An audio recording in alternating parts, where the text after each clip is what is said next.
परम परम श्री अरविंद दिव्य जननी मधुमयी मां चरण कमल प्रणाम।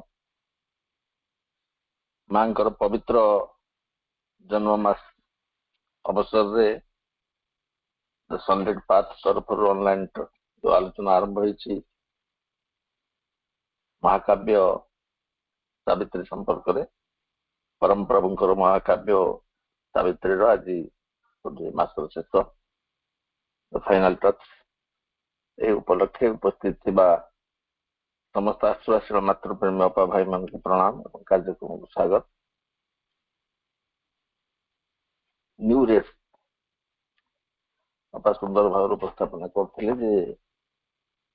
केमती न्यू रेस आसब एवं तार कौन कार्य हम से कार्य आरंभ केतकांश कार्य समाप्त हो जाइए। नूतन रेस बा नूतन जाति प्रस्तुति पथरे कथा हम सब जान दराइवल ऑफ न्यू रेस जो कथा कहु सावित्री रे तार अधिकांश कार्य तो समाप्त हो जाइए पृथ्वी पक्ष चलती। आम गत आलोचना 26 तारीख शुणुते सुप्रामेंटल मैन्युफैक्चरेशन है। सुप्रामेंटल मैन्युफैक्चरेशन हवा पर तार इफेक्ट कौन हम प्रथम देखा सुप्रामेंटल आसला पर कौन कौन सब परिवर्तन हो पारे कौन कौन से परिवर्तन भितर लाभदायक हम पृथ्वी पाई। नंबर 1 माँ को अरविंद कहते सुपरमैन आसला सुपरमैन आसवा प्रथम व्यक्ति चेतना डिवाइनाइजेशन हम व्यक्ति चेतना डिवाइनाइजेशन हम डिवाइन गुण गुड़िक प्रतिष्ठा हम एवं से प्रथम काम हम फास्ट डिवाइन हार्मोनी एस्टाब्लिश हम तापरे दिव्य चेतना सहित से एकाठी हम जड़र पृथ्वी को रूपांतरित करी से गोटे नूतन सुपरनल एरिया स्वर्गीय क्षेत्र गोटे प्रस्तुत कर कहते then the process of evolving type all shall be drawn into a single plan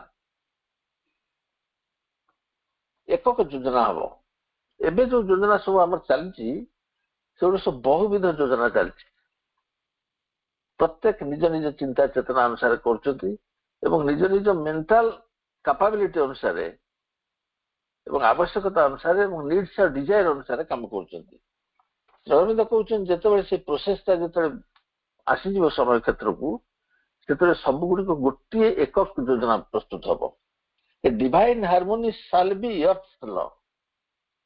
एवं पृथ्वीर नियम कौन अच्छी पृथ्वीर नियम अच्छे असंगतिपूर्ण मो चिंताधारा सहित आपंकर मिशुनी आपण सहित अन्य मान मिशुनी आम समस्ते गोटे जिनस को लक्ष्य करुँ कार्य करुँ प्रकृत में भगवान चाहते समस्ते से आड़ को गति करेंगे आम भर समस्त प्रकार चेतना अच्छी समान किंतु से संगतिपूर्ण भाव कार्य करना जिते से सुप्रामेंटल क्रियाशील हम a divine harmony shall be earth's law पृथ्वीर परिचालनागत नियम भाव एक दिव्य संगतिर प्रतिष्ठा हम beauty and joy remould her way to live even the body shall remember God खाली जे मानसिक चेतना स्तर हम नुह फिजिकल बॉडी स्तर में परिवर्तन हम एवं दिव्य चेतना संकार फिजिकल लेवल रे शुभ आउट जगह श्री अरविंद कहते पार्थिव चेतना जो अंधकार अच्छी से अंधकार भितर लाइट प्रवेश करे रूपांतरित कर supermental when superman is born as nature's king his presence shall transfigure matter's world जड़र पृथ्वी को से रूपांतरित करदब he shall light up truth fire in nature's night he shall lay upon the earth truth's greater law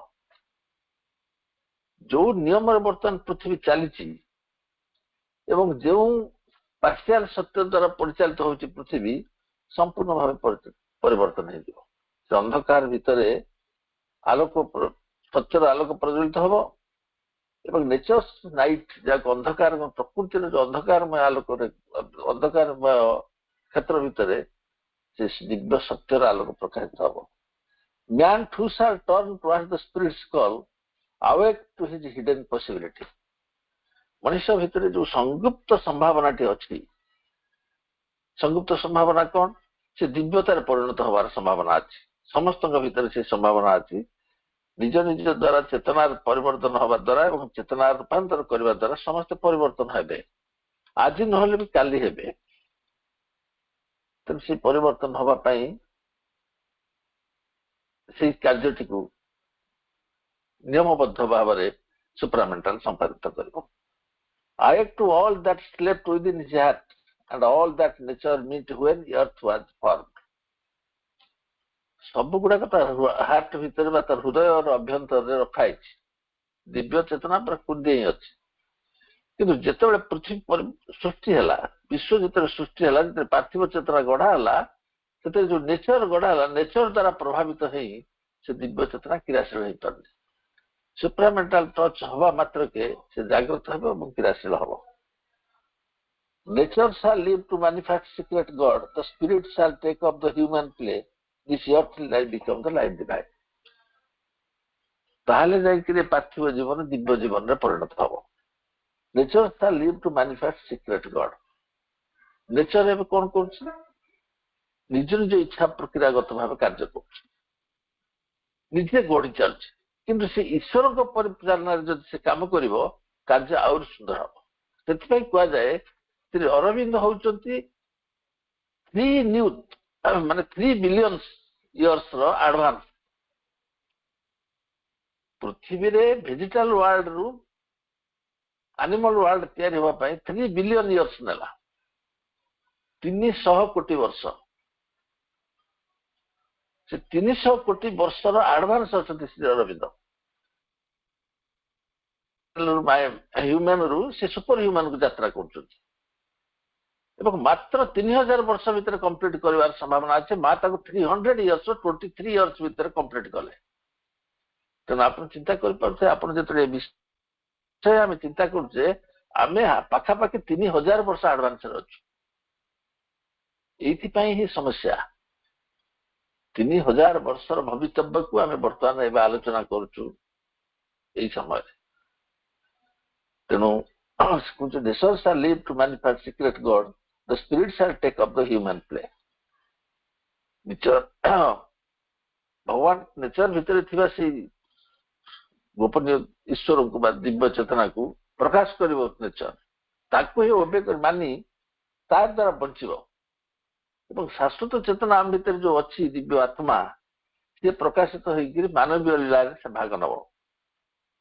ତାହେଲେ ଯାଇ ଏର୍ଥଲି life ଡିଭାଇନରେ ପରିଣତ ହବ, ଦିବ୍ୟ ଜୀବନରେ ପରିଣତ ହବ। ଦିବ୍ୟ ଜୀବନ ପ୍ରୋସେସ ପରେ ପୁଣି ଆପଣ କରିବା। ସୁପ୍ରାମେଣ୍ଟାଲ ପୃଥିବୀକୁ ଆଲୋକ ଆଣିବା ସହିତ ଦିବ୍ୟ ଚେତନା ଦିଗରେ ତାକୁ ଉତ୍ତୋଳିତ କରିବ। ଯେ ପର୍ଯ୍ୟନ୍ତ ନ ଆସିଛି ସୁପ୍ରାମେଣ୍ଟାଲ, ଫିଜିକାଲ ଟ୍ରାନ୍ସଫର୍ମେସନ ସମ୍ଭାବନା ହିଁ ନାହିଁ। The supermind shall claim the world for light and thrill with love of God and the enormed heart, and place light's crown on nature's lifted head, and found light's reign in her unshaking face। ଯୋଉ ଭିତ୍ତିଭୂମି ଅଛି nature ପ୍ରକୃତିର, ତାରି ଭିତରେ ସେ ଆଲୋକର ରାଜ୍ୟ ପ୍ରତିଷ୍ଠା କରିବ।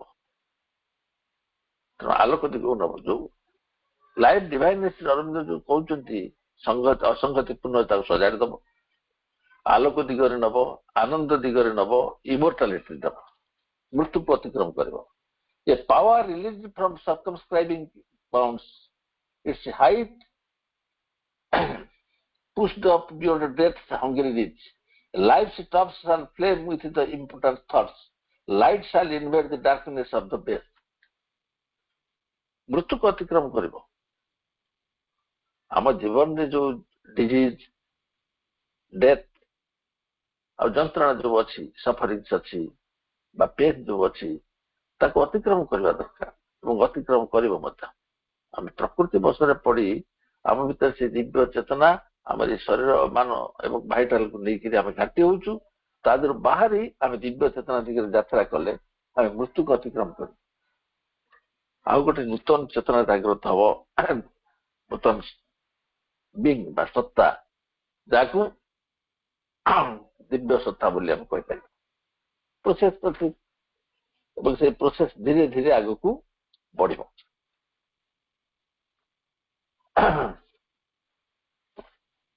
ଆମ ଭିତରେ ଯୋଉ ଦିବ୍ୟ ଆତ୍ମାଟି ଅଛି ତାକୁ ଆହୁରି ସ୍ୱର୍ଗୀୟ ଆତ୍ମାକୁ ଦିବ୍ୟତ୍ୱରେ ପରିଣତ କରି ଅଗ୍ରସର କରିବ। For man thou seekest not the thriller alone, only if God assumes the human mind and puts on mortal ignorance for his clock and makes himself the dwarf with a triple strike. ଯେତେବେଳେ ସେ ଶକ୍ତି କ୍ରିୟାଶୀଳ ହବ, ଆମ ଭିତରେ ଯୋଉ ଦିବ୍ୟ ଚେତନା ଅଛି ତା ସହିତ ସମ୍ପର୍କ ସ୍ଥାପନ କଲା ପରେ ସେ ଜାଗ୍ରତ ହବ। ପ୍ରୋସେସକୁ ଆପଣ ରଖୁଥିବେ ମାନେ କିଭଳି ଭାବରେ ଆମେ ତାକୁ କରିବା। Man, human follows in God's human steps, accepting his darkness, thou must bring to him the light. ସେ ଚେତନା ବାହାରକୁ ନବନି, ସେ ଚେତନା ଏହାରି ଭିତରେ ରହି କାର୍ଯ୍ୟ କରିବ। ହ୍ୟୁମ୍ୟାନର ଯୋଉ ଅନ୍ଧକାର ଅଛି ତାକୁ ଆକ୍ସେପ୍ଟ କରି ସେ ତାକୁ ଆଲୋକରେ ରୂପାନ୍ତରିତ କରିବ। ଏବଂ ମଣିଷର ଯୋଉ ଆଇନ ବା ନିୟମ ଯୋଉ ଚାଲିଛି ଶାସନ, ସେ ଶାସନ ଭିତରକୁ ଆସି ସେ ଶାସନକୁ ସେ ପରିବର୍ତ୍ତନ କରିବ। ଏମିତି ନୁହେଁ ଯେ ସେ ବାହାରେ ରହି ଅଲୌକିକତା ପ୍ରଦର୍ଶନ କରିବ, ଏ ଭିତରକୁ ତାକୁ ଆସିବାକୁ ପଡିବ। ଇଫେକ୍ଟ ଯୋଉ ଆସିବ ତାର କାର୍ଯ୍ୟାବଳୀ ହବ ଏବଂ ସେଇ କାର୍ଯ୍ୟାବଳୀ ଧୀରେ ଧୀରେ ଗୋଟେ ନୂତନ ଜାତି ସୃଷ୍ଟି କରିବ। ନୂତନ ଜାତି ସୃଷ୍ଟି କରିବାର ପ୍ରୋସେସ କଣ ମନେ ରଖିବା। ନମ୍ବର ଫାଷ୍ଟ, ଅରବିନ୍ଦ ଏବଂ ମା ଯୋଉ ନୂତନ ଜାତିର ପ୍ରସଙ୍ଗ କଥା କହୁଛନ୍ତି, ନ୍ୟୁ ରେସ୍ ବା ସୁପ୍ରାମେଣ୍ଟାଲ ରେସ୍ କହୁଛନ୍ତି, ତାହାର ପ୍ରଥମ କ୍ୟାରେକ୍ଟରିଷ୍ଟିକ୍ସ ହଉଛି ସେ ହ୍ୟୁମ୍ୟାନିଟିକୁ ସରପାସ କରିବ, ଅତିକ୍ରମ କରିବ। ଆମ ଭିତରେ ଯୋଉ ହ୍ୟୁମାନିଟି ଅଛି, ମଣିଷତ୍ୱ ଅଛି, ଆମେ ଅଧିକ ପଶୁତ୍ୱ ଏବଂ ଖୁବ କମ ମଣିଷତ୍ୱ ଅଛି। ଆମେ ପଶୁତ୍ୱର ରୂପାନ୍ତରିତ ଫର୍ମ ବୋଲି କହିପାରିବା। ଆମେ ତାପରେ ପୁରା ହ୍ୟୁମ୍ୟାନ ରୁ ରୂପାନ୍ତରିତ ହବା, ଟ୍ରାନ୍ସଫର୍ମ ହବା। କଣ କହୁଛନ୍ତି? ଜଷ୍ଟ ଆଜ ହ୍ୟୁମାନ୍ସ ସରପାସଡ ଆନିମଲ୍ସ, ଯେମିତିକି ମଣିଷ ଯେମିତି ଆନିମଲକୁ ଅତିକ୍ରମ କଲା, ସେମିତି ସେ ଯୋଉ ଆସିବ ସୁପ୍ରାମେଣ୍ଟାଲ, ସେ ଯୋଉଟା ନୂତନ ଯୋଉ ଜାତି ସୃଷ୍ଟି କରିବ, ସେ ନୂତନ ଜାତି ବା ସୁପ୍ରାମେଣ୍ଟାଲ ରେସ୍ ଅତିମାନସ ଜାତି ମଣିଷକୁ ଅତିକ୍ରମ କରିବ। This evolutionary leaps aims at the complete divinization of life and matter. ଏଇ ଯୋଉ ବିବର୍ତ୍ତନଗତ ପ୍ରକ୍ରିୟାଟି ପୁରା ଜୀବନ ଏବଂ ଜଡ ଏ ଦିଟାକୁ ଡିଭାନାଇଜେସନ କରିବ। ଏମିତି ନୁହେଁ ଯେ ଖାଲି ଜୀବନକୁ କରିବ କିମ୍ବା ଲିବରେଟ କରିକି ଆ ଭିତରୁ ବାହାର କରି ନେଇକି ଲିବରେଟ କରିବ ତାକୁ ଡିଭାନାଇଜେସନ। ଏଇଠି ଡିଭାନାଇଜେସନ କରିବ, ଲାଇଫ କରିବ, ଜୀବନକୁ କରିବ, ବ୍ୟକ୍ତି ସତ୍ତାକୁ କରିବ, ନେଚରକୁ କରିବ। Resulting in a gnostic being with divine consciousness, overcoming the current mental limitations. ମଣିଷର ବର୍ତ୍ତମାନ ଯୋଉ ମାନବୀୟ ମନଗତ ଯୋଉ ସୀମିତତା ଅଛି ତାକୁ ଅତିକ୍ରମ କରି ଅସୀମ ଦିଗରେ ଯାତ୍ରା କରିବ, ଇନଫାଇନାଇଟ ୱେରେ, ଏବଂ ଦିବ୍ୟ ଚେତନାରେ ପରିପୂର୍ଣ୍ଣ ହବ। କଣ କେମିତି ହବ? ନମ୍ବର 1 ଷ୍ଟେପ ହଉଛି ତାର the super mind and transformation. Super mind ମାନifestation ହେଲେ ରୂପାନ୍ତର ପ୍ରକ୍ରିୟା ଆରମ୍ଭ ହେବ। The new race represents the manifestation of the supramental consciousness on earth, transforming the mind, life and body, including nature also. ପ୍ରଥମେ ଯେତେବେଳେ ସୁପ୍ରାମେଣ୍ଟାଲ ବା ଡିଭାଇନ କନସିୟସନେସ ମାନifest ହବ, ମାନifest ହେଲା, ସେ ପ୍ରଥମ କାମ ତାର ହଉଛି ମାଇଣ୍ଡ, ଲାଇଫ ଆଉ ବଡିକୁ ଟ୍ରାନ୍ସଫର୍ମ କରିବ, ନେଚରକୁ ବି ଟ୍ରାନ୍ସଫର୍ମ କରିବ। ସେକେଣ୍ଡ ହଉଛି ଇଣ୍ଟରମିଡିଏଟ ଷ୍ଟେଜ, ମଧ୍ୟବର୍ତ୍ତୀ ଅବସ୍ଥା। ଟ୍ରାନ୍ସଫର୍ମ ହେଇଗଲା ପରେ ଇମିଡିଏଟ ନ୍ୟୁ ରେସ୍ ଜନ୍ମ ହବ ନାହିଁ ବା ସୁପ୍ରାମେଣ୍ଟାଲ ରେସ୍ ଆସିବନି। Before the full supramental species an intermediary transitional race, sometimes called the overman or superman, will exist. Superman race ଆଉ ହ୍ୟୁମାନ ଭିତରେ ଗୋଟେ ମଧ୍ୟବର୍ତ୍ତୀ ସତ୍ତା ଆସିବ। ତାକୁ କୋଉଠି କୋଉଠି ଓଭରମ୍ୟାନ୍ କୁହାହଉଛି, କୋଉଠି କୋଉଠି ସୁପରମ୍ୟାନ୍ ବି କୁହାହଉଛି। ସେ ସୁପରମ୍ୟାନ୍ ହଉଛି ମଧ୍ୟବର୍ତ୍ତୀ ସତ୍ତା। ତାକୁ ସାବିତ୍ରୀରେ ସୁପରମ୍ୟାନ୍ କୁହାଯାଇଛି, କେତେକ ଜାଗାରେ ପାୟୋନିୟର୍ସ ବୋଲି କୁହାଯାଇଛି। ସେଇମାନେ ଅଗ୍ରଦୂତ ଭାବରେ ଆସିବେ ଏବଂ ପରବର୍ତ୍ତୀ ସୁପରାମେଣ୍ଟାଲ ସ୍ପେସିସ୍ ଯିବେ। These beings will be born in the human way but possesses transformed higher consciousness. Very important. ଏବେ ଯେମିତି ମଣିଷ ଜନ୍ମ ହେଉଛନ୍ତି ସେଇ ପ୍ରୋସେସରେ ସେମାନେ ଜନ୍ମ ହେବେ। ସେ ପ୍ରୋସେସରେ ଜନ୍ମ ହେଲେ ମଧ୍ୟ possess the transformed higher consciousness, ରୂପାନ୍ତରିତ ଉଚ୍ଚତର ଚେତନାକୁ ସେମାନେ ଗ୍ରହଣ କରିଥିବେ। କେମିତି ହବ?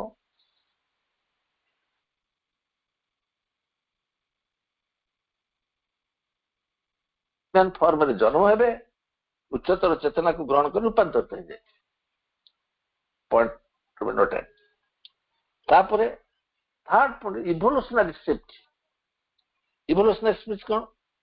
ଇଭୋଲ୍ୟୁସନାରୀ ଶିଫ୍ଟ ମାନେ ଅନେକ ଇଭୋଲ୍ୟୁସନରେ ଲିବରେଟେଡ ହେଇଯାଏ ସୋଲ। ଆମେ ଯଦି ମୁଖ୍ୟ କହୁଛୁ ସିଦ୍ଧି ପ୍ରାପ୍ତି ହଉ, ତେଣୁ ଏକ ସ୍ପିରିଚୁଆଲ ଲିବରେସନ ନୁହେଁ, it is a continuous evolutionary progress. ଯେମିତି ଅନ୍ୟ ଅନ୍ୟ ଯୁଗରେ ଆମେ ସେ ଜନ୍ମ ମୃତ୍ୟୁ ଚକ୍ରରୁ ବାହାରି ଯାଇ ମୁକ୍ତି ପାଇଯାଉ ଏବଂ ନିର୍ବାଣ ପାଇଯାଉ, ତାକୁ ଲିବରେଟେଡ କନସିୟସନେସ୍ କୁହାଯାଏ। ବିମୁକ୍ତ ଚେତନା। ଚେତନା ଗୋଟେ ଧାରାବାହିକ ଇଭୋଲ୍ୟୁସନ ଭିତରୁ ବାହାରିଗଲା। This is not just a spiritual liberation but a physical transformation of the species. ଯୋଉ ଜାତି ବା ପ୍ରଜାତି ଅଛନ୍ତି ତାଙ୍କର ଭୌତିକ ରୂପାନ୍ତର ହବ। ତେଣୁ ମା କହିଲେ ଯେ ଯେତେବେଳେ ସୁପ୍ରାମେଣ୍ଟାଲ ଆସିବ, ମାଙ୍କ ଭାଷାରେ one of the very first results of the supramental manifestation has been to give the body a freedom and autonomy which it had never known.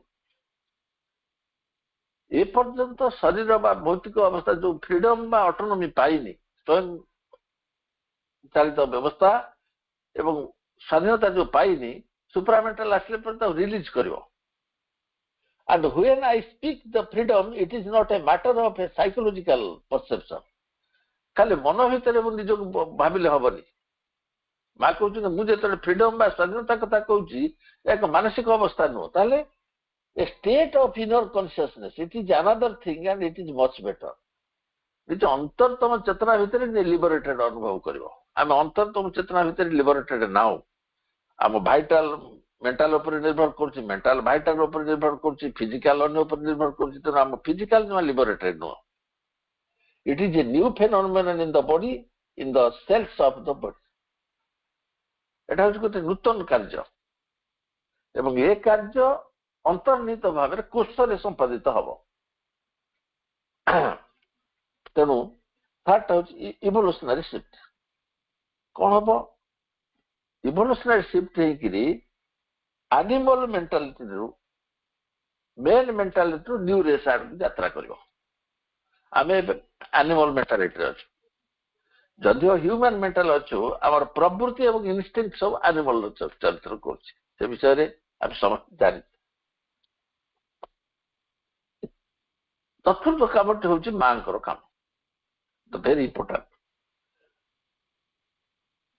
1956 ଫେବୃଆରୀ 29ରେ ଯେତେବେଳେ ସୁପ୍ରାମେଣ୍ଟାଲ ମାନifestation ହେଲା, ତାପରେ ମା ସେଲୁଲାର ଟ୍ରାନ୍ସଫର୍ମେସନ ପାଇଁ କାମ କଲେ। କାହିଁକି ସେଲୁଲାର ଟ୍ରାନ୍ସଫର୍ମେସନ ପାଇଁ କାମ କଲେ ଆମେ ପରେ ଆଲୋଚନା କରିବା। To enable the change making the physical body a vessel for the new race. କାହିଁକି ଚେଞ୍ଜ କରିବାକୁ ଚାହିଁଲେ ମା? ସେଲକୁ ଚେଞ୍ଜ କରିବା ଦ୍ୱାରା ସେ ଶକ୍ତି ଅଧିକରୁ ଅଧିକ ଫିଜିକାଲରେ କ୍ରିୟାଶୀଳ ହେଇପାରିବ। ତେଣୁ ମା ସେଲ ଟ୍ରାନ୍ସଫର୍ମେସନର କାମକୁ ହାତକୁ ନେଲେ। ମା ସେଲ କାମ ଆଗ କଲେ, ତାପରେ ନେକ୍ସଟ କାମ କ'ଣ କଲେ? The establishment of Auroville. ସଂଯୋଗ କ୍ରମେ ଆଜି ହେଉଛି ଅରୋଭିଲର ପ୍ରତିଷ୍ଠା ଦିବସ। The city of dawn or Auroville was established as a laboratory to work and act now. ଏକ ପରୀକ୍ଷାଗାର ଭାବେ ବା ଗବେଷଣାଗାର ଭାବେ ପ୍ରଥମେ କାମ କରିବା ପାଇଁ ଅରୋଭିଲ ପ୍ରତିଷ୍ଠା ହେଇଛି। life integral life and provide a space for this emerging race जो नूतन प्रजाति आसुचंती बा जो नूतन जाति आसुचंती ताको पई स्थान सेटा संरक्षित सेमान सेटा किरासी रहबे सेतपई मा कहले 1967 रे आर्मी ऑफ लाइट आसुचंती ताको पई मते जागा स्थिर करबा पड़ियो एवं सेतपई से अरबिल हेला नेक्स्ट माइंड ऑफ लाइट आलोकमय मन बोलता ओडिया में कहि परिबा एबे जेमति आमे ह्यूमन रु एनिमल ठारू ह्यूमन भीतर डिफरेंस कोन सबुठ गुरुत्वपूर्ण डिफरेंस होचे we have a mind thought process the mind जे कि हम चिंता करबा को दोछि विवेचना करबा को दोछि माइंड टी अछि माइंड किंतु सुप्रामेंटल को बियर कर परिबो नाही कारण माइंड रे सत्य को ग्रहण करबार नाही जेते बेले माइंड प्रस्तुत हे जीवो ताको ग्रहण करबा पई ताको श्री अरविंद कहउछन माइंड ऑफ लाइट मा कहउछन physical mind receiving the supramental light Shri Aurobindo called the mind of light से माइंड ऑफ लाइट रूपरे श्री अरविंद शरीर भीतर सुप्रामेंटल मां को देह ट्रांसफर हला 1950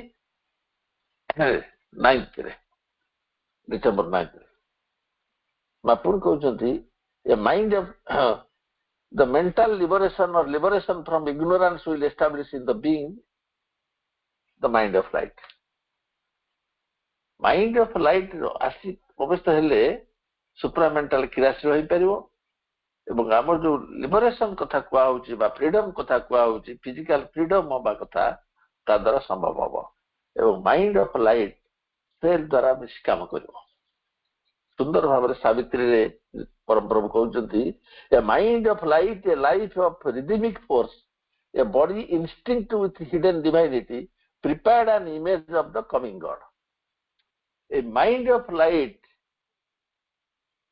प्रतिष्ठा हबाक जाउथिबा बा अभिव्यक्त हबाक जाउथरा दिव्य चेतना को प्रकाश करबे mind of light a life of rhythmic force जीवन रो गोटे संगतिपूर्ण शक्ति ए जो आलोकमय मनटी a body instinct with hidden divinity सदा भीतर जो आमर प्रकृति के नेचर कंट्रोल करछि आम मन द्वारा हम कंट्रोल होउ बेले बेले नेचर कंट्रोल करछि थॉट आ मन द्वारा सेमिति न होई किरी आम भीतर जो हिडन डिवाइनिटी अछि सत्य अछि ता द्वारा परिचालित होबसे एबे कोन करा होछि आमे कोन करछु जेतरे साधना करछु चैत्य द्वारा मन को परिचालना करबा पे साधना करछु किंतु डिवाइन सुप्रामेंटल मैनिफेस्टेशन हबो जेतरे मेंटल माइंड ऑफ लाइट रे परिणत हे जीवो एवं जेतरे से ग्रहण करबा समर्थ हबे एवं ग्रहण करिवो सेते direct contact mind of light सहित चैत्य राखिवो एवं चैत्य प्रभाव से चलिवो सुप्रामेंटल तक परिचालित करिवो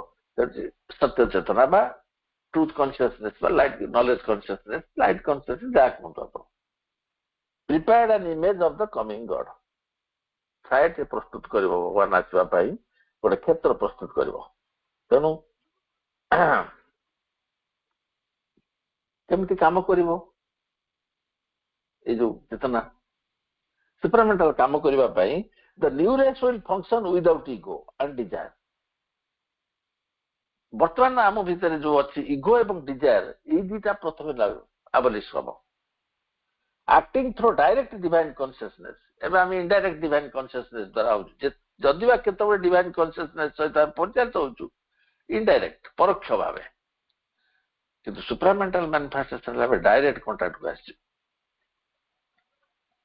it will feature a more supple plastic and less rigid physical form एबे हमर जो फिजिकल फॉर्म अछि तार असुविधा होछि कोन ये जमा नमनीय नुहे बहुत रिजिड रेजिस्टेंस नाही प्रतिरोध करूछि परिवर्तन को एवं ग्रहण करबा पई नूतन चेतना को किंतु जेतरे से काम आरंभ हे जीवो न्यूरेस आसीबो से न्यूरेस ए बडी फॉर्म रे आसीबो तर गोल टी हमर कोन हैला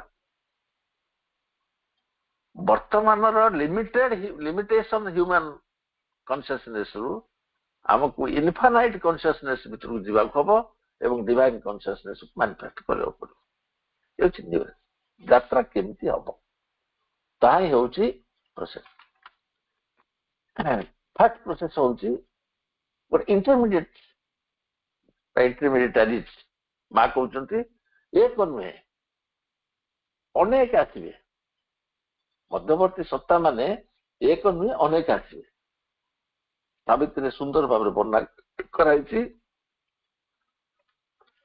ପାୟୋନିୟର୍ସ ମାନେ ଯାତ୍ରା କରି ସୁପରମ୍ୟାନ ତାଙ୍କୁ କୁହାଯାଉଛି। ସୁପରମ୍ୟାନ ଏବଂ ପାୟୋନିୟର୍ସ ଭାବେ ମଧ୍ୟ ତାଙ୍କୁ ଦେଖାଯାଉଛି। ସୁପରମ୍ୟାନ କୋଉଥିରୁ ସୃଷ୍ଟି ହବ? ସୁପରମ୍ୟାନ ସୃଷ୍ଟି ହବ କହୁଛନ୍ତି the old human form. The superman shall wake in mortal man. ମୁଁ କହୁଥିଲି ଯେ ସୁପରମ୍ୟାନ ଜନ୍ମ ହବ ପାରମ୍ପରିକ ଆମର ଏଇ ପ୍ରକ୍ରିୟା ଦ୍ୱାରା, କିନ୍ତୁ ତା ଭିତରେ ହାୟର କନସିୟସନେସ୍ ରହିବ ଯାହାକି ପରିବର୍ତ୍ତନ କରିବାକୁ ସଦ ହବ। Some shall be made the glories receptacle and the vehicles of the eternal luminous power. These are the high forerunners, the head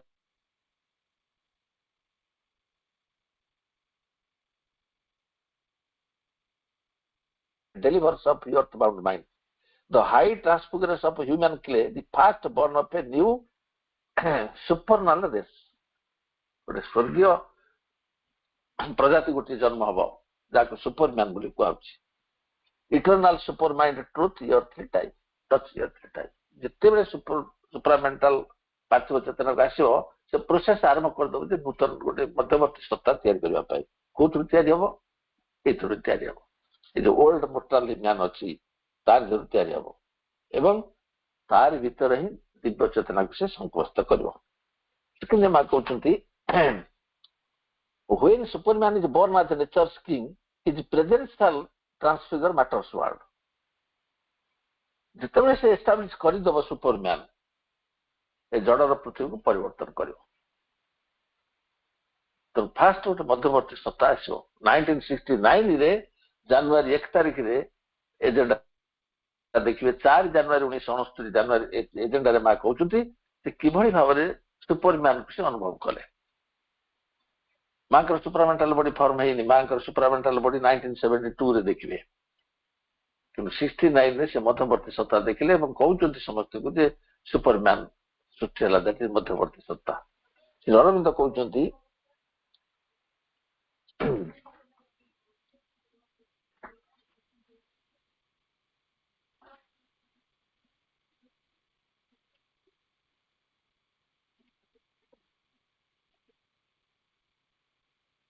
pioneers ମାନେ ଆସିବାକୁ ଅପେକ୍ଷା କରିଛନ୍ତି।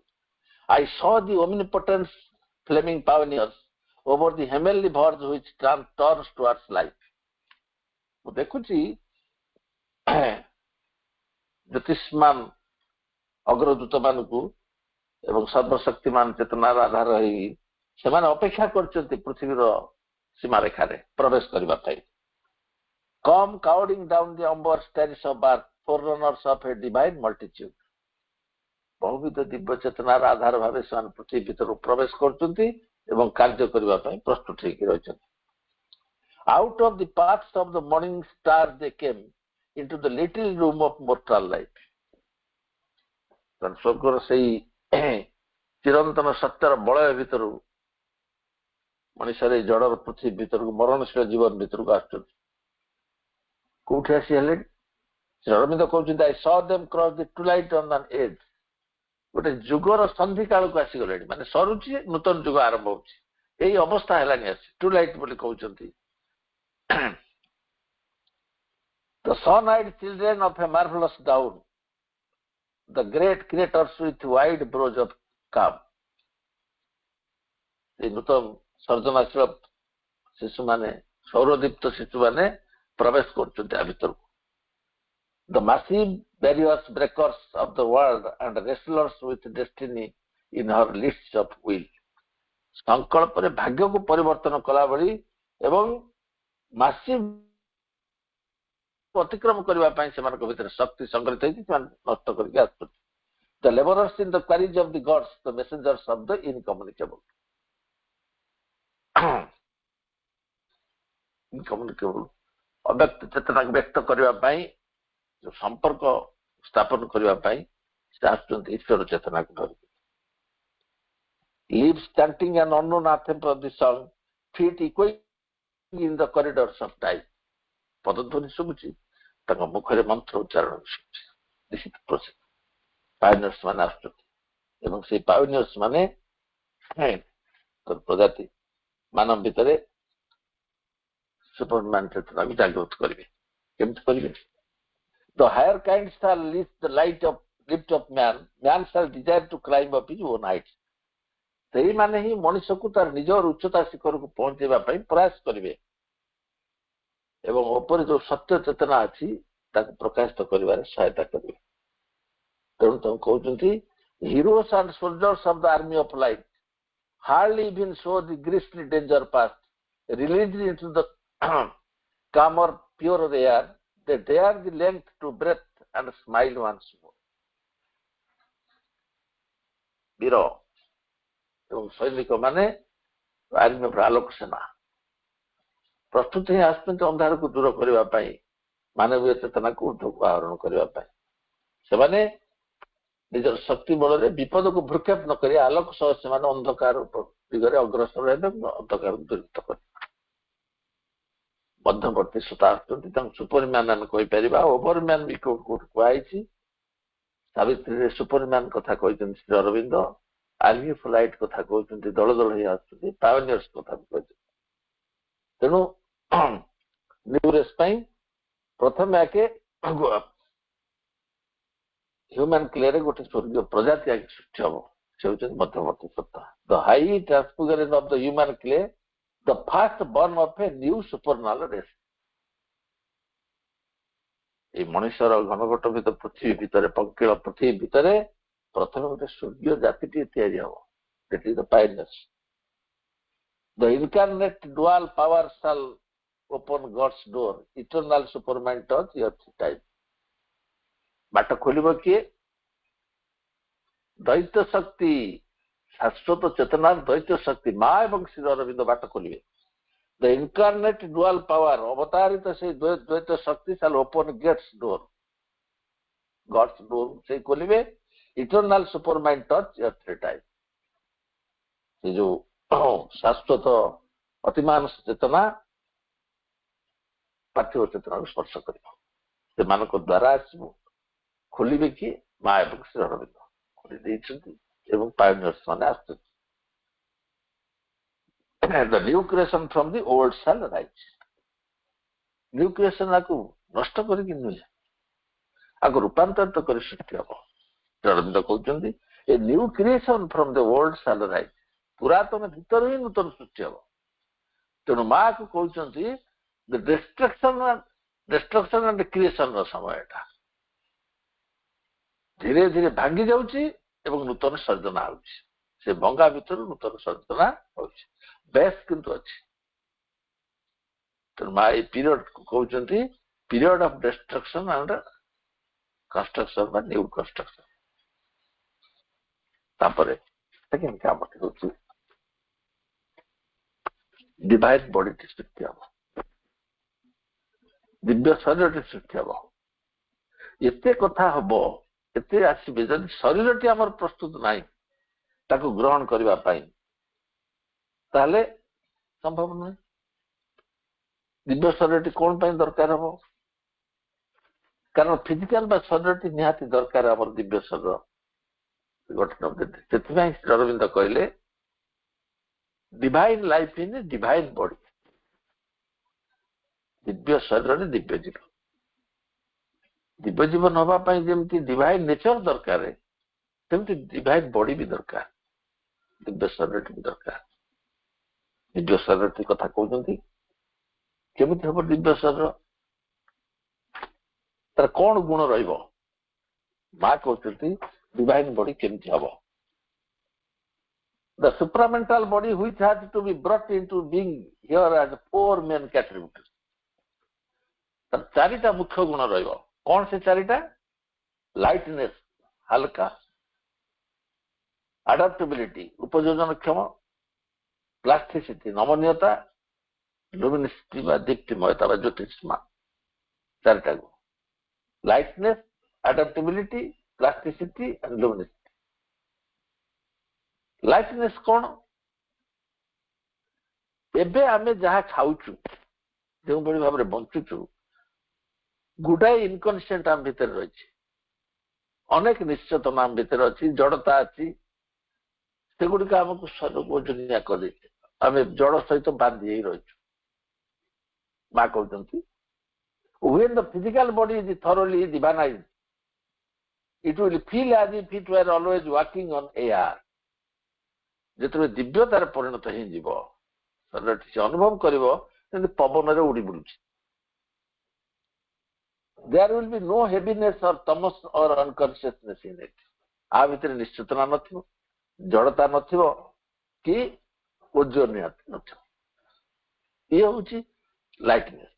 ସେକେଣ୍ଡ କଥା କହିଲେ, there will also be no end to its power of adaptability. ଆମେ ସବୁଆଡେ ଖାପ ଖୁଆଇ ଚଳେଇ ପାରୁ। ଆମ ବଡି ରେସ୍ପଣ୍ଡ କରୁଛି ପ୍ରତ୍ୟେକକୁ, ରିସିଭ କରୁଛି ଯନ୍ତ୍ରଣା, ରୋଗ ଇତ୍ୟାଦି ଇତ୍ୟାଦି ସବୁ ଭରି ରହିଛି। କାରଣ ଆମେ ଯୋଉ ପରିବେଶ ପରିସ୍ଥିତି ସହିତ, ନେଚର ସହିତ ଆକ୍ସେପ୍ଟ କରିପାରୁନୁ, ଅନ୍ୟ ସହିତ ଆକ୍ସେପ୍ଟ କରିପାରୁନୁ। ଆମେ ଯୋଉ ଅଛୁ ସ୍ଥୂଳ ପରିବେଶରେ ସୂକ୍ଷ୍ମ ପରିବେଶକୁ ବି ଯାଇପାରୁନୁ। ମା କହୁଛନ୍ତି, in whatever conditions it is placed, it will immediately be equal to the demands made upon it, because its full consciousness will drive out all that inertia and incapacity which usually make matter a drag into the spirit. ମା କହୁଛନ୍ତି, ବର୍ତ୍ତମାନ ଯୋଉ ଅବସ୍ଥା ଅଛି, ସବୁଆଡେ ଆଡପ୍ଟେବଲ କରିପାରୁନି। ତେଣୁ ଏମିତି ଗୋଟେ ଅବସ୍ଥା ଆସି ପହଞ୍ଚିବ, ଏଭଳି ଏକ ଚେତନା ତାକୁ ପରିଚାଳିତ କରିବ, ସେ ନିଜ ଭିତରେ ଥିବା ଜଡତା ଆଉ ଅସାମର୍ଥ୍ୟତାକୁ ଦୂର କରି ମାଟରକୁ ବା ଜଡତାକୁ ସ୍ପିରିଟ ଆଡକୁ ଟାଣି ନବ। ଅର୍ଥାତ୍ ଯେତେ ପ୍ରକାର ଅସୁବିଧା ଆସିଲେ ବି ସେ ତାକୁ ଦିବ୍ୟ ଚେତନାରେ ପରିବର୍ତ୍ତନ କରିଦେବ। ନମ୍ବର ଥାର୍ଡ ହଉଛି ପ୍ଲାଷ୍ଟିସିଟି। ସୁପ୍ରାମେଣ୍ଟାଲ ପ୍ଲାଷ୍ଟିସିଟି will enable it to stand the attack of every hostile force. ପ୍ଲାଷ୍ଟିସିଟି ନମନୀୟତା, ଯେକୌଣସି ପ୍ରକାର ଆଟାକ ତାକୁ ହେଲେ କିଛି ଅସୁବିଧା ହବନି। ସବୁଗୁଡ଼ିକ ବିରୋଧୀ ଶକ୍ତିର ଆଟାକକୁ ସେ ସମ୍ଭାଳିବା ପାଇଁ ତା ଶକ୍ତି ଆସିବ, which strives to pierce it. It will present no dull resistance to attack, but will be on the contrary the pliant as to nullify the force by giving way to it to pass up. ये जमा प्रतिरोध କରିବନି। ଆପଣ ଯଦି ହୋଷ୍ଟାଇଲ ଫୋର୍ସକୁ ପ୍ରତିରୋଧ କରିବେ, ସେ ଅଧିକ ରେଜ୍ ହେଇକି ଆଟାକ୍ କରିବ, କିନ୍ତୁ ଏ ଶରୀର ପ୍ରତିରୋଧ କରିବ ନାହିଁ। ସେ ଏତେ ସଫଳ ହେଇଯିବ ଯେ, ଏତେ ପ୍ଲାଷ୍ଟିସିଟି ହେଇଯିବ ଯେ, ତା ଭିତରେ ସେ ଶକ୍ତି ଯୋଉ ପ୍ରୟୋଗ କରାହବ, ସେ ଫୋର୍ସ ପଶି ବାହାରିଯିବ। No harmful consequences and the most deadly attacks will leave him unscathed. ଜମା ଭିତରେ କୌଣସି ପ୍ରକାର କ୍ଷତି ପହଞ୍ଚେଇ ପାରିବ ନାହିଁ। It will be turned, lastly it will be turned into the stuff of light. Each cell will radiate the supramental glory, not only those who are developed enough to have their subtle sight open, but the ordinary man too will be able to see. ଏତେ ତୀବ୍ର ଆଲୋକିତ ହେଇଯିବ ଯେ ପ୍ରକୃତରେ ଯେକୌଣସି ଲୋକ ଚାହିଁବ ତାକୁ ଦେଖିପାରିବ। ଆପଣ ଦେଖିବେ, ମା ଯେତେବେଳେ ଆସିଲେ ଜାପାନରୁ ଆସିଲା ପରେ ମା ଏବଂ ଶ୍ରୀ ଅରବିନ୍ଦ ଯେତେବେଳେ ଫିଜିକାଲରେ କାମ କଲେ ସୁପ୍ରାମେଣ୍ଟାଲକୁ ନେଇକିରି, ଉଭୟଙ୍କର ଶରୀର ପରିବର୍ତ୍ତନ ହେଇଗଲା। ଆପଣ ଶ୍ରୀ ଅରବିନ୍ଦଙ୍କର ଫଟୋ ଦେଖୁଥିବେ, 1920 ପୂର୍ବର ଫଟୋ ଶ୍ରୀ ଅରବିନ୍ଦଙ୍କର ଦେଖିବେ ଏବଂ 1920 ପରର ଫଟୋ ଦେଖିବେ। 1910 ପୂର୍ବର ଫଟୋ ଦେଖିବେ, 1910ରୁ 20ର ଫଟୋ ଦେଖିବେ, ପ୍ରଭେଦ ଅଛି। ଯୋଗ ସାଧନା ଆରମ୍ଭ ହେଲା ପରେ ତାଙ୍କର ଶରୀର ଦେଖିବେ, ପଣ୍ଡିଚେରୀରେ ପହଞ୍ଚିଲା ପରେ ତାଙ୍କର ଥିଲା କେମିତି। ତା ପୂର୍ବରୁ ଫଟୋ ଆପଣ ବରଦା ପରେ ପିରିୟଡ ଫଟୋ ବି ଦେଖିଥିବେ, ତାପରେ ଆଉ ଫଟୋ ବି ଦେଖୁଥିବେ ଆପଣ। ଦିବ୍ୟ ଶରୀର ଭିତରୁ ଦିବ୍ୟ ଆଲୋକ ପ୍ରକାଶିତ ହଉଛି। ମାଙ୍କ ଶରୀର ମଧ୍ୟ ସେଇଭଳିଆ। ଆପଣ ପଢିଥିବେ ମଧ୍ୟ, ମା ଯେତେବେଳେ ଜାପାନରୁ ଆଇଲେ, ଶ୍ରୀ ଅରବିନ୍ଦଙ୍କୁ ଯେତେବେଳେ ଶ୍ରୀ ରବୀନ୍ଦ୍ରନାଥ ଟାଗୋର ଦେଖିଲେ, ଯେତେବେଳେ এবି ପୁରାଣୀ ଦେଖିଲେ, ସେମାନେ ଅନୁଭବ କଲେ କଣ ଜ୍ୟୋତିଷମାନ ଶରୀର। ମାଙ୍କୁ ଯେତେବେଳେ ଜଣେ ପଚାରିଲେ, ତାଙ୍କର ଜଣେ ସାଧିକା, ମା କହିଲେ, ଯେତେବେଳେ ଆମେ ଫିଜିକାଲରେ ୱାର୍କ ଆରମ୍ଭ କଲୁ, ଆମ ଶରୀର ରୂପାନ୍ତରିତ ହେବାକୁ ଲାଗିଲା ଏବଂ ସେ ଆଲୋକ ନିଶ୍ଚିତ ହେଲା। ଅବସ୍ଥା ଆମର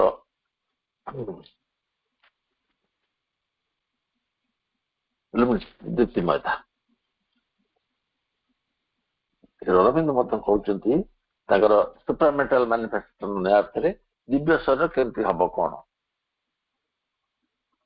ଦିବ୍ୟ ଶରୀରରେ କୌଣସି ପ୍ରତିବନ୍ଧକ ରହିବନି ଆତ୍ମାକୁ ବିକାଶ ଲାଭ କରିବା ପାଇଁ। ଏବେ ଢାଙ୍କି ହେଇ ରହିଛି, ଦିବ୍ୟ ଶରୀରରେ ସେ କାମ କରିବ। ଏବଂ ପାଶବିକ ଧର୍ମ ଯୋଉଠି ଆନିମଲ ଆଉ ଅପୂର୍ଣ୍ଣତା, ଜଡତ୍ୱ, ଦାସତ୍ୱ, ସୀମିତତା ରହିବ ନାହିଁ। ଆମ ଶରୀରରେ ବର୍ତ୍ତମାନ ଯାହା ଅଛି କାମ ପ୍ରବୃତ୍ତି ଓ ସ୍ଥୂଳ ଶାରୀରିକ ସମ୍ଭୋଗକୁ ପରିତ୍ୟାଗ କରି ଆଧ୍ୟାତ୍ମିକ ଚୈତ୍ୟ ପ୍ରେରଣା ଦ୍ୱାରା ସେ ବଞ୍ଚିବ। କମ୍ପ୍ଲିଟଲି କାମ ପ୍ରବୃତ୍ତି ଏବଂ ସ୍ଥୂଳ ସମ୍ଭୋଗ ବ୍ୟବସ୍ଥା ବର୍ଜନ କରିବ। ଶକ୍ତି ଆହରଣ ପାଇଁ ପାରମ୍ପରିକ ଖାଦ୍ୟ ଉପରେ ନିର୍ଭର ନ କରି ଡିଭାଇନ ବଡି ବିଶ୍ୱ ଶକ୍ତି ଏବଂ ଜଡ଼ ଭିତରେ ନିହିତ ଶକ୍ତି ଭିତରୁ ଶକ୍ତି ଗ୍ରହଣ କରିବାକୁ ସମର୍ଥ ହବ। ଆଭ୍ୟନ୍ତରୀଣ ଅଙ୍ଗର ଯେହେତୁ ଖାଦ୍ୟ ଇତ୍ୟାଦି ସବୁ ଗ୍ରହଣ କରିବନି, ଶକ୍ତି ପାଇଁ ପ୍ରୋସେସିଂ ଦରକାର ନାହିଁ, ଅନେକ ଆଭ୍ୟନ୍ତରୀଣ ଅଙ୍ଗ ଅନାବଶ୍ୟକତା ଭାବେ ରହିବ ନାହିଁ। ଇନ୍ଦ୍ରିୟ ଗୁଡ଼ିକର ମୂଳ କ୍ରିୟା ସୀମିତ ହେଇଯିବ ଏବଂ ସୂକ୍ଷ୍ମ କ୍ରିୟା ପ୍ରାୟ ଅଧିକ ସଂଗଠିତ ହବ। ଶରୀର ଗଠନ ବା ନୂତନ ଶରୀର ନିର୍ଦ୍ଧାରଣ ପରେ କରାଯିବ। ଏଇଭଳି ଧୀରେ ଧୀରେ ଗତି କରି ସେ ଯିବ ଅମରତ୍ୱ ଦିଗରେ। ପ୍ରୋସେସ କେମିତି ହବ? ଶ୍ରୀ ଅରବିନ୍ଦ କହୁଛନ୍ତି Bai perfection of the body. ଏଇ ବଡି ରୂପାନ୍ତରିତ ହବ। ପରଫେକ୍ସନ କଣ ହବ? The physical culture will perfect our body. ଆମେ ଯେତେ ଶାରୀରିକ ପ୍ରକ୍ରିୟାକୁ ଗ୍ରହଣ କରିବା ଆମ ଶରୀର ସେତେ ପରଫେକ୍ଟ ହେଇଯିବ। ପରଫେକ୍ଟ ହେଲେ କଣ ହବ? ତାର ଆଡାପ୍ଟିବିଲିଟି ବଢିବ, ଲାଇଟନେସ୍ ହବ ଏବଂ ଧୀରେ ଧୀରେ ତାର ଫୁଡ ଆବଶ୍ୟକତା ଏବଂ ଅନ୍ୟାନ୍ୟ ନଷ୍ଟ ହବ ଏବଂ ଧୀରେ ଧୀରେ ସେଇ ଦିଗରେ ଯିବା। ଆମ ଆଡୁ ସାଧନା ଆରମ୍ଭ ହେଲା ପରେ ସୁପ୍ରାମେଣ୍ଟାଲ ଟଚରେ ଆସିଲା ପରେ ଅନ୍ୟ ଯାହା ବାକି ଥିବ ପରିବର୍ତ୍ତିତ ହେଇଯିବ। ସାବିତ୍ରୀରେ କହୁଛନ୍ତି ଦିବ୍ୟ ଶରୀର ହେଇଗଲା ପରେ କେମିତି ହବ? Even the body shall remember God. ମନରେ କରୁଛୁ, ଭାଇଟାଲରେ କେତେବେଳେ କରୁଛୁ, ଚୈତ୍ୟ କରୁଛି, ଶରୀର ମଧ୍ୟ ଭଗବାନଙ୍କ ନାମ ଜପ କରିବ, ସ୍ମରଣ କରିବ। Nature shall draw back from mortality. ମୃତ୍ୟୁରୁ ପ୍ରକୃତି ପଛକୁ ଫେରିଯିବ। And spirit's fire shall guide earth's blind force. ଏବେ ଯୋଉ ପାର୍ଥିବ ଚେତନାର ଅନ୍ଧ ଶକ୍ତି ଆମକୁ ନିୟନ୍ତ୍ରିତ କରୁଛି, ଶାଶ୍ୱତ ଶକ୍ତି ଆମକୁ ନିୟନ୍ତ୍ରଣ କରିବ। Knowledge shall bring into the aspirant thought. ଆମକୁ ଏବେ ନେଚର ଥଟ୍ ପ୍ରୋଭାଇଡ କରୁଛୁ। ଆମେ କୋଉ ଚିନ୍ତା କରୁଛୁ? ଯାହା ଦେଖୁଛୁ, ଯାହା ଜାଣୁଛୁ, ଯୋଉ ପ୍ରକୃତି ଆମକୁ ପ୍ରଭାବିତ କରୁଛି ବାହ୍ୟ ଚିନ୍ତା ଦ୍ୱାରା। ଉଚ୍ଚତର ଜ୍ଞାନ ଆମକୁ ପରିଚାଳନା କରିବ। High proximity to truth and God. ଦିବ୍ୟ ଚେତନା ବା ଭଗବାନଙ୍କ ଚେତନା ଏବଂ ସତ୍ୟ ଚେତନା ଭିତରକୁ ଆମକୁ ପ୍ରବେଶ କରିବାକୁ ମିଳିବ। ଶରୀର ରୂପାନ୍ତରିତ ହେଇକି ବିକଶିତ ହେଇ ଏଇ ଅବସ୍ଥାକୁ ଆସିବ। ସିଦ୍ଧ ହଉଛି ଡିଭାଇନ ବଡି। ଡିଭାଇନ ବଡିରେ ଡିଭାଇନ ଶରୀରର ପୂର୍ଣ୍ଣତା ଆସିବା ପାଇଁ, ପରଫେକ୍ସନ ଅଫ ଦ ବଡି ପାଇଁ ମତେ କିଛି କାର୍ଯ୍ୟ କରିବାକୁ ପଡିବ। ମା କଣ କାମ କଲେ? ମା କାମ କଲେ କହୁଥିଲି ସେଲ ଟ୍ରାନ୍ସଫର୍ମେସନ କାମ କଲେ। ସେଲ ଟ୍ରାନ୍ସଫର୍ମେସନ କାହିଁକି ନେଲେ? ଆମ ଶରୀରର ଶକ୍ତି କେନ୍ଦ୍ର ହଉଛି ସେଲ। ଯେକୌଣସି ଶକ୍ତି ଯେତେବେଳେ ଆସିବ ସେ ସେଲରେ ଯାଇ କ୍ରିୟାଶୀଳ ହବ ଏବଂ ସେଇଠାରୁ ଶକ୍ତି ସବୁ ପ୍ରେରଣ କରାଯିବ। ହେରିଡେଟାରୀ ଜିନ୍ ସେଇଠାରେ ହିଁ ଥାଏ ଏବଂ ସେ ଶକ୍ତିକୁ ସେ ଧୀରେ ଧୀରେ ପରବର୍ତ୍ତୀ କାଳରେ ନିଏ। ସେଇ ଶକ୍ତି ଅନ୍ୟ ଶକ୍ତିକୁ ଗ୍ରହଣ କରି କ୍ରିୟାଶୀଳ ହୁଏ। ଶକ୍ତିର ଜମା ନଷ୍ଟ ନାହିଁ, କ୍ଷୟ ହୁଏ ନାହିଁ। ଶକ୍ତି ଟ୍ରାନ୍ସଫର୍ମ ହେଇ ଚାଲେ। ତେଣୁ ମା ଚାହିଁଲେ କଣ? ଯୋଉ ନୂତନ ଶକ୍ତି ଅଛି ସୁପ୍ରାମେଣ୍ଟାଲ ଫୋର୍ସକୁ ସେଲ ଭିତରେ ଟ୍ରାନ୍ସପ୍ଲାଣ୍ଟ କରିବେ।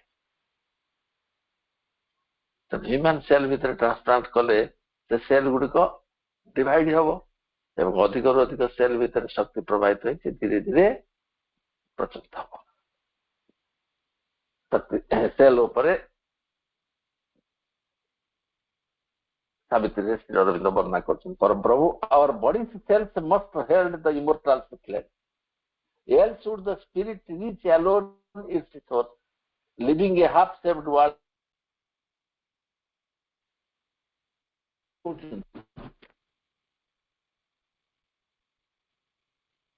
Our body cells must hold the immortal flame. ଆମ ଶରୀରର କୋଷ ଗୁଡ଼ିକ ମଧ୍ୟ ଅମରତ୍ୱର ଜ୍ୟୋତିକୁ ବହନ କରିବା ଦରକାର। କାହିଁକି? else would the spirit reach alone its source। ଯଦି ସେଲ୍ ଭିତରେ ଏକୀରାଶ୍ର ନ ହେବ, ଏ ଯୋଉଠୁ ଆଇଥିଲା ସେ ଶକ୍ତି ସେଠିକି ଫେରିଯିବ। living a half shaped world to its dubious fate। ଭୟଙ୍କର ଭାଗ୍ୟରେ ସେ ପୃଥିବୀକି ଛାଡ଼ି ଦେଇ ସେ ଯିବ, ପୃଥିବୀ ରୂପାନ୍ତରିତ ହେଇପାରିବ ନାହିଁ। A genius heightened in his body's cell that knew the meaning of its fate has to work, akin to the march of unaccomplished powers, life beyond life's arc, the spirit's immensity। এই cell ଭିତରେ ହିଁ ଅଛି ଶକ୍ତି, ସିଏ ହିଁ ସେ ଶକ୍ତିକୁ ଆକର୍ଷଣ କରିପାରିବ ଏବଂ ଗ୍ରହଣ କରିପାରିବ। ତେଣୁ ଯେ ପର୍ଯ୍ୟନ୍ତ ଶକ୍ତି ପ୍ରସ୍ତୁତ ନ ହେଇଛି ଏବଂ ବଡି ପ୍ରସ୍ତୁତ ନ ହେଇଛି, ସେ ପର୍ଯ୍ୟନ୍ତ ଆମ ଶରୀରରେ ତାହା କ୍ରିୟାଶୀଳ ହେଇପାରିବ ନାହିଁ। କୋଷକୁ ନେଇକି ଫିଜିକାଲ ବିଙ୍ଗ ଗଢ଼ା ହବ, ଭୌତିକ ଶରୀର କୋଷକୁ ନେଇ ଗଢ଼ା ହବ। ଯେ ପର୍ଯ୍ୟନ୍ତ କୋଷ ଚେଞ୍ଜ ନ ହବ, ସେ ପର୍ଯ୍ୟନ୍ତ ଭୌତିକ ଚେଞ୍ଜ ହବ କେମିତି? ସୁନ୍ଦର ଭାବରେ ଚଳତ୍ମାନ ଶକ୍ତିର ସେଲ୍ ଦ୍ୱାରା ହିଁ ଶରୀରର ଛାଞ୍ଚ ତିଆରି ହୁଏ। ଡେଡ୍ ସେଲ୍କୁ ନେଇକି ନୁହଁ, ଡାଇନାମିକ୍ ସେଲ୍ସକୁ ନେଇକିରି। ସାବିତ୍ରୀ କହୁଛନ୍ତି, on matter's act she imposed a pattern law, she made a thinking body from chemic cells and molded a being out of the driving force। ମଣିଷ ସେ ସେଲ୍ ଭିତରୁ ତିଆରି ହେଲା, ସେଲ୍କୁ ନେଇ ହିଁ ସେ ତିଆରି କରାଗଲା। ସେଇ କୋଷ ହିଁ ହେଉଛି, ମୁଁ ଯେମିତି କହୁଥିଲି, ଆମ ଶକ୍ତିର ଭଣ୍ଡାର। In our body cells there sits a hidden power that sees the unseen and plans eternity। ଆମ ଶରୀରର କୋଷ ଭିତରେ ସେ ସଂଗୁପ୍ତ ଶକ୍ତିର ଭଣ୍ଡାର ରହିଛି। ସେଇ ଅଦୃଶ୍ୟ ଶକ୍ତିର ଶାଶ୍ୱତ ଚେତନାକୁ କ୍ରିୟାଶୀଳ କରିବା ପାଇଁ ପ୍ରୟାସ କରୁଛି। Our smallest parts have room for deepest heads, there too the golden messengers can come। ଆମର ସବୁଠାରୁ କ୍ଷୁଦ୍ରତମ ଅଣୁ ପରମାଣୁ ଭଳି ସେ ଯୋଉ କୋଷ ଗୁଡ଼ିକ ଅଛନ୍ତି, ତାର ଦେହରେ ହିଁ ଗଭୀର ଭାବରେ ଶକ୍ତି ଗୁଡ଼ିକ ଲୁଚି ରହିଛନ୍ତି। ତାର ଭିତରୁ ମେସେଜ ଆସୁଛି ଆମକୁ କାମ କରିବା ପାଇଁ। ତେଣୁ ମୁଖ୍ୟ ହେଉଛି cell. A door is cut in the mud wall of self, across the lowly threshold with bowed heads, angels of ecstasy and self-giving path, and lodged is an inner sanctuary of dream, the makers of the image of dead sleep। ସେଇଠି ହିଁ ଦେବତାଙ୍କର ଛାଞ୍ଚ ତିଆରି ହବ। ସେଇ ସେଲ୍କୁ ଗୋଟେ ଗୋଟେ, ଯେମିତି ପ୍ରଥମେ ତିଆରି କରିବା ପାଇଁ ହେଲେ ମୂର୍ତ୍ତିଟିଏ ଗୋଟେ ଛାଞ୍ଚ ବଞ୍ଜାଯାଏ, ସେମିତି ସେଲ୍ ହେଉଛି ଆମର ଛାଞ୍ଚ ବୋଲି ଜାଣିବା। ଛାଞ୍ଚ ଉପରେ ସେଇ ସେଲ୍କୁ ନେଇକି ଆଉ ଯାହା ଯେମିତି କରାହେଇଥିବ, ସେ ସେଲ୍ ହିଁ ଗ୍ରହଣ କରାଯିବ। ସେଲ୍ ଯଦି ଟ୍ରାନ୍ସଫର୍ମ ହେଇନି, ରୂପାନ୍ତର ସମ୍ଭବ ନୁହେଁ। ହେଲେ କେମିତି ରୂପାନ୍ତର ହବ? ସେଲ୍ ଟ୍ରାନ୍ସଫର୍ମ ହବ। ମା ତାଙ୍କ ଏଜେଣ୍ଡାରେ କହୁଛନ୍ତି, ମୁଁ ସୁପ୍ରାମେଣ୍ଟାଲ ଶକ୍ତିକୁ ଗୋଟେ ଗୋଟେ କଣିକା ନେଇ ସେଲ୍ରେ ଟ୍ରାନ୍ସପ୍ଲାଣ୍ଟ କଲି ଏବଂ ତାହା କିଭଳି କାର୍ଯ୍ୟ କରୁଛି ତାକୁ ଅନୁଭବ କରିବା ପାଇଁ ମୁଁ ଦେଖିଲି, ଜାଗ୍ରତ ଭାବେ ଦେଖିଲି। ସେଗୁଡ଼ିକ ସତେଜ ଭାବେ କାର୍ଯ୍ୟ କରୁଛି ଏବଂ କାର୍ଯ୍ୟ କରିବାର ପ୍ରକ୍ରିୟାରେ ସେ ଅଧିକ ଜାଗ୍ରତ ହେଉଛି। ସାବିତ୍ରୀରେ ଶ୍ରୀ ଅରବିନ୍ଦ ତାଙ୍କୁ କହୁଛନ୍ତି, a divine force shall flow through tissue and cell। Divine ଶକ୍ତିଟି, ଦିବ୍ୟ ଶକ୍ତିଟି ଆମ ଟିସ୍ୟୁ ଆଉ କୋଷ ଭିତରେ ପ୍ରବେଶ କରିବ, ପ୍ରବାହିତ ହବ। and take the change of breath and speech and act। ଆମ ନିଶ୍ୱାସ ପ୍ରଶ୍ୱାସ, ଆମ କଥାବାର୍ତ୍ତା ଏବଂ ଆମ କ୍ରିୟାକୁ ସେ ପରିବର୍ତ୍ତନ କରିବ। and all the thoughts shall be a glow of sun। ସୌରଦୀପ୍ତ ଚେତନାରେ ଆମର ସମସ୍ତ ଚିନ୍ତା ଗୁଡ଼ିକ ପ୍ରଭାବିତ ହେବ, ସତ୍ୟ ଚେତନାରେ। and every feeling a celestial thrill। ମୁଁ ଯାହା ଏବେ ଅନୁଭବ କରୁଛି, ରୋମାଞ୍ଚ ଅନୁଭବ କରୁଛି, ନାଇଁ, ମୁଁ ସେ ଯୋଉ ଅନୁଭବ କରିବି, ଯୋଉ ଫିଲିଙ୍ଗସ୍ ଗୁଡ଼ିକ, ସେଗୁଡ଼ା ସ୍ୱର୍ଗୀୟ କମ୍ପନ ହବ। upon a lustrous inner dawn shall come, lighting the chambers of। ସୁପ୍ତ ମନ ଭିତରକୁ ଆସି ଆଲୋକ ପକେଇକି ଜାଗ୍ରତ କରିବ। A sudden bliss shall run through every limb। ପ୍ରତ୍ୟେକ ଅଙ୍ଗ ପ୍ରତ୍ୟଙ୍ଗରେ, କୋଷ ଯେହେତୁ କହୁଛି, ଅଙ୍ଗ ପ୍ରତ୍ୟଙ୍ଗରେ ଆନନ୍ଦ ଖେଳିଯିବ। and nature with a mightier presence feel. प्रकृति शक्तिशाली उपस्थिति गोटे अनुभव करब कौन गोटे मो भीतर अच्छी से मत आगू आगू बढ़ा प्रोत्साहन दौर आगू बढ़ा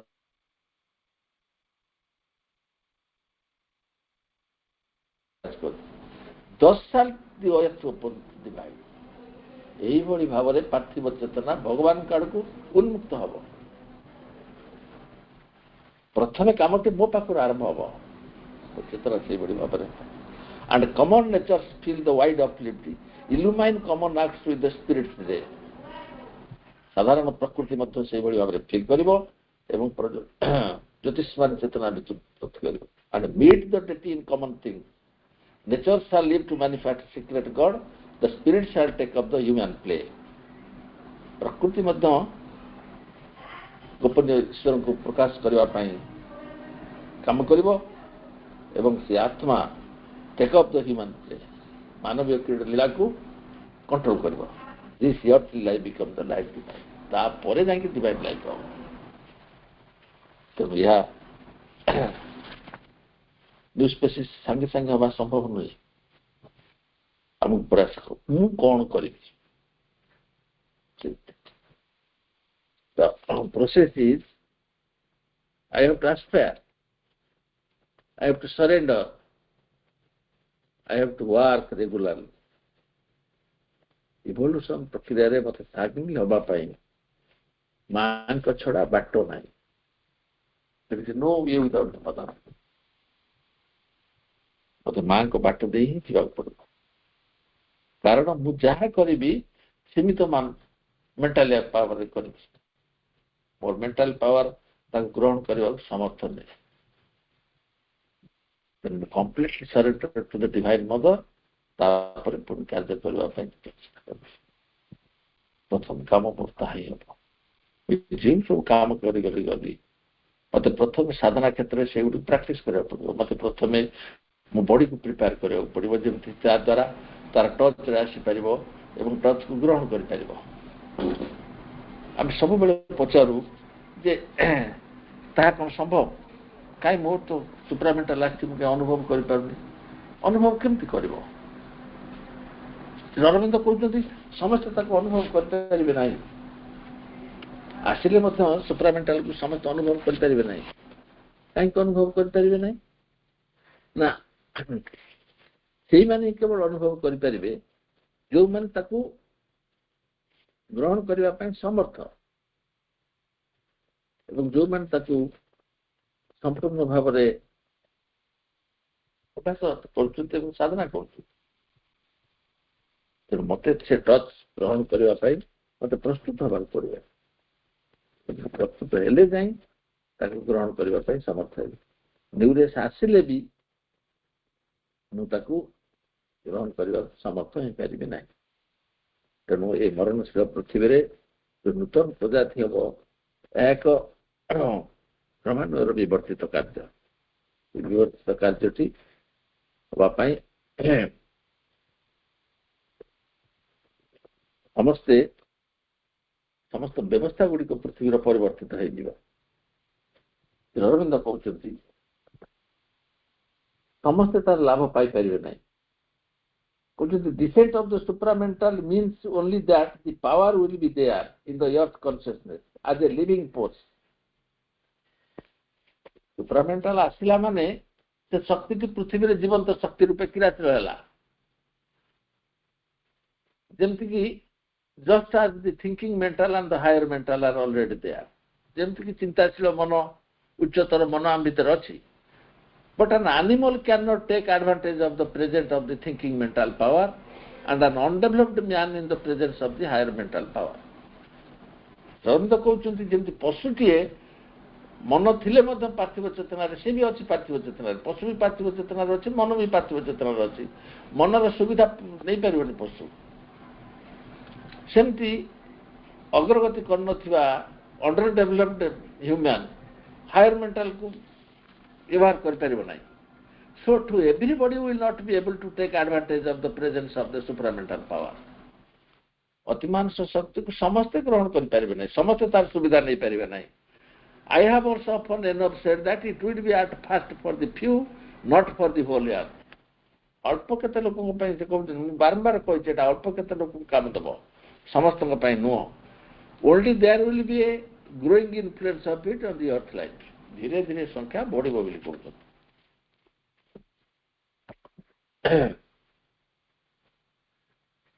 ଆହୁରି ଗୋଟେ କଥା କହୁଛନ୍ତି Shri Arvind, the supermind coming down on the earth will change nothing in a man if he clings to the ego.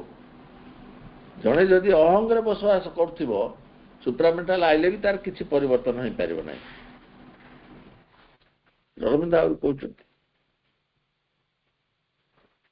this is no proposal to transform the whole earth consciousness. It is simple to introduce the supramental principle there, which will transform those who can receive and embody it. Supramental ଆଣିଲୁ, ଆମେ ସବୁ କରିଦେବୁ ନାହିଁ। ଯିଏ ଆକୁ practice କରିବ ଏବଂ ଯିଏ ଆ ସହିତ ସମ୍ପୃକ୍ତ ହେବ, ସେ ପ୍ରିନ୍ସିପଲକୁ ଧରିକି ଯାତ୍ରା କରିବାକୁ ଲାଗିବ।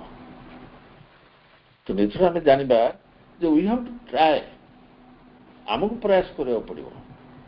ଆମର ପ୍ରୟାସ ଦ୍ୱାରା ହିଁ ଆମେ ଆଗକୁ ବଢ଼ିବାକୁ ପଡ଼ିବ। ନୂତନ ଜାତି ଆସିଯାଇଛି, ସୁପ୍ରାମେଣ୍ଟାଲ ଆସିଛି। ସାବିତ୍ରୀ ପଚରା ହେଲା, ସାବିତ୍ରୀ ମୃତ୍ୟୁର ଯୋଉ ଦେବତା ପଚାରୁଛନ୍ତି, କାହିଁ ତମର ଚେତନା ଆସିଲା, କାହିଁ କୋଉଠି ଅମରତ୍ୱ, କାହିଁ ଅମରତ୍ୱ ସମ୍ଭବ, କାହିଁ ତ ମତେ ଜଣାଯାଉନି। ସାବିତ୍ରୀ କହୁଛନ୍ତି ହବ, ନିଶ୍ଚିତ ହବ। ଆଜି ନହେଲେ 100 ବର୍ଷ ପରେ ହବ, 1000 ବର୍ଷ, ଦୀର୍ଘ ସମୟ ପରେ ହବ, କିନ୍ତୁ ହବ। କାହିଁକି ହବ? ପୃଥିବୀରେ ପଙ୍କରୁ ଯଦି ପଦ୍ମ ହେଇପାରୁଛି, ଜଡ଼ ଭିତରୁ ଯଦି ଜୀବନ ସଞ୍ଚାର ହେଇପାରିଲା, ତାହେଲେ ଅତି ମାନସ ଚେତନା କାହିଁକି ପରିବର୍ତ୍ତନ ନ ହବ? ପରିବର୍ତ୍ତନ ହବ, ଆଶାବାଦ ରଖ ଏବଂ ପ୍ରୟାସ କରିବାକୁ ପଡ଼ିବ। ଏମିତି ନୁହେଁ ଯେ ଶ୍ରୀ ଅରବିନ୍ଦ କହୁଛନ୍ତି ତାକୁ କେହି ହବ ନାହିଁ, ସମସ୍ତେ ହବ, କିନ୍ତୁ ନିଜକୁ ପ୍ରୟାସ କରିବାକୁ ପଡ଼ିବ। ତେଣୁ ମହାପୁରୁଷ ପ୍ରଥମେ କହିଲେ କ'ଣ, ତଳୁ ଉପରୁ ଦୁଇଟା ମିଶିଲେ ଯାଇ ପଡ଼ୁଛି ସୁପ୍ରାମେଣ୍ଟାଲ ରେସ୍। ଏଇ ହେଉଛି କଥା। ମୁଁ ମୋର ବକ୍ତବ୍ୟ ଏଇଠି ରଖୁଛି। ବନ୍ଦେ ମାତରମ୍, ପ୍ରଣାମ। ଆସ୍ପେୟାର ପରିଣତ ହେବା ପରେ ଆପଣ ପ୍ରୟାସ କରିବେ, surrender to the divine mother. Surrender ଏତେ ସହଜରେ ବି ହବନି। ସେତିକି ଫେଥ ରହିଲା ପରେ, ସେତିକି ଆସ୍ପେୟା ରହିଲେ, କିଛି ଚେଷ୍ଟା କଲା ପରେ ଯଦି ଆପଣଙ୍କ ରାସ୍ତା ଏବଂ ବିଶ୍ୱାସ ଥାଏ, ତାହେଲେ ଆପଣଙ୍କୁ ଇଏ କରିବାକୁ ପଡ଼ିବ, ତାହେଲେ କାର୍ଯ୍ୟ କରିବେ। ସମସ୍ତେ ଯାଇପାରିବେ, ଏମିତି ନାହିଁ ଯେ ଜଣେ ଯିବ ମୁଁ ଯିବିନି, ହେଇପାରିବ। ସମସ୍ତେ ଯାଇପାରିବେ, ବିଳମ୍ବରେ ହଉ, ଡେରିରେ ହଉ, ଶୀଘ୍ର ହଉ, ସମସ୍ତେ ଯିବେ। ଧନ୍ୟବାଦ।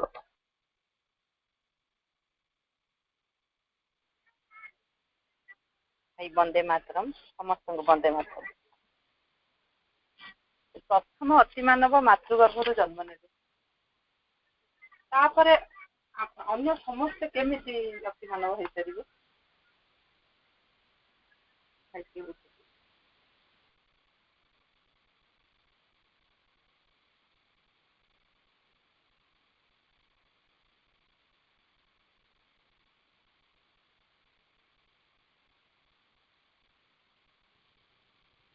ବାପା ପୁଣି ଥରେ ପ୍ରଶ୍ନଟା ରଖନ୍ତୁ ଦୟାକରି।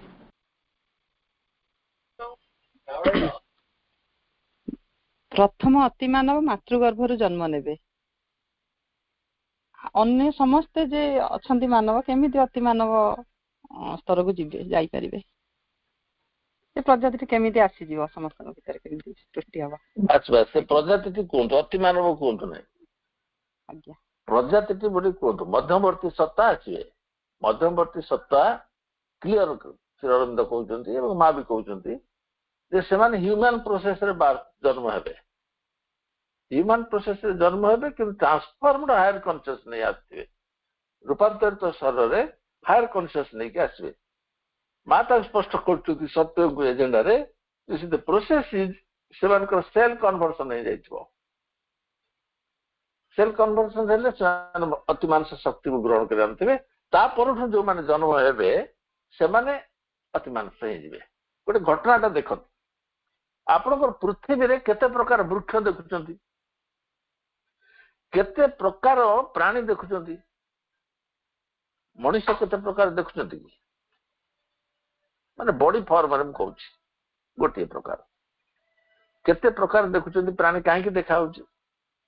ଯଦି ଏମୋବା ଠାରୁ ଆରମ୍ଭ ହେଇଥାଏ ମାଙ୍କଡ ଯାକେ, ତା ଭିତରେ କେତେ ବିଶାଳ, କେତେ କ୍ଷୁଦ୍ର, କେତେ ଜୀବଜନ୍ତୁ ତିଆରି କରାହେଇଛି, ପକ୍ଷୀଠୁ ଆରମ୍ଭ କରି କୀଟ ପତଙ୍ଗ ଯାକେ।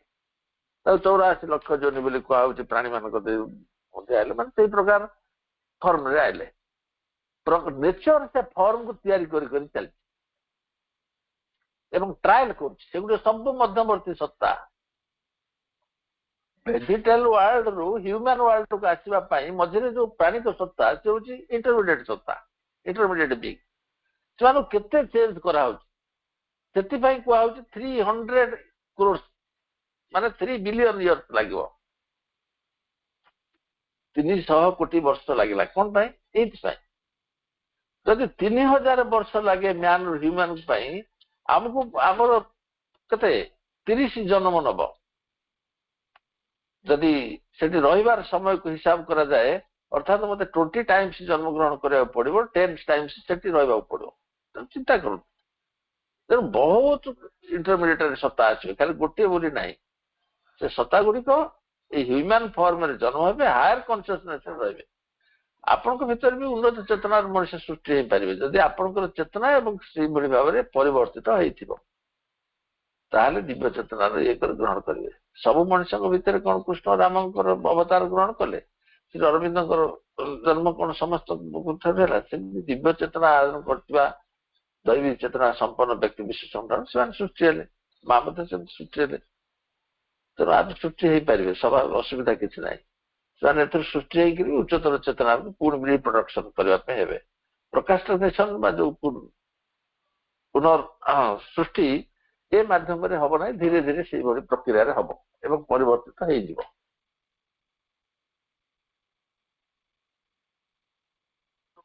ଏବଂ ଏମିତି ଏକ ସ୍ଥଳ ଆସିବ, ସେଥିରେ ଆଉ ଏ ଯୋଉ ଆଦିମ ପ୍ରବୃତ୍ତି ପ୍ରକ୍ରିୟା ଯୋଗୁଁ ହ୍ୟୁମାନ ଫର୍ମରେ ଆଉ ଜନ୍ମଗ୍ରହଣ ହେବେ ନାହିଁ। ହଁ, ମୁଁ କହିବା କଥା କଣ କି, ପ୍ରଭୁ ଆସିବେ ଅତିମାନବ ମାତୃଗର୍ଭରୁ।